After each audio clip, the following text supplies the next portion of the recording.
ગુજરાતની 4 કૃષિ યુનિવર્સિટી દ્વારા આજે 21 સપ્ટેમ્બરના રોજ લેવાયેલી જુનિયર ક્લર્ક વર્ગ 3ની પરીક્ષા વિવાદમાં સપડાઈ છે.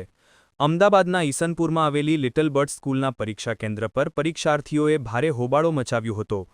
ઉમેદવારોએ ગંભીર આક્ષેપ કર્યો છે કે તેમને ઓએમઆર શીટ અને પ્રશ્નપત્ર નિયત સમય કરતાં મોડા મળ્યા હતા અને સુપરવાઇઝર ખુલ્લા પેપર લઈને ક્લાસમાં ફરતા હતા. એક ઉમેદવારે દાવો કર્યો હતો કે તેમને ઓએમઆર શીટ 2:05 અપાઈ, જ્યારે બીજાએ કહ્યું કે સુપરવાઇઝરે પેપર ઓછા હોવાનું કહીને આપવાનો ઇનકાર કર્યો હતો. આ ઘટનાથી રોષે ભરાયેલા વિદ્યાર્થીઓએ પેપર લીકનો આક્ષેપ કરી વિરોધ કર્યો હતો. આ મામલે યુનિવર્સિટીએ હજુ સુધી કોઈ સત્તાવાર નિવેદન કર્યું નથી.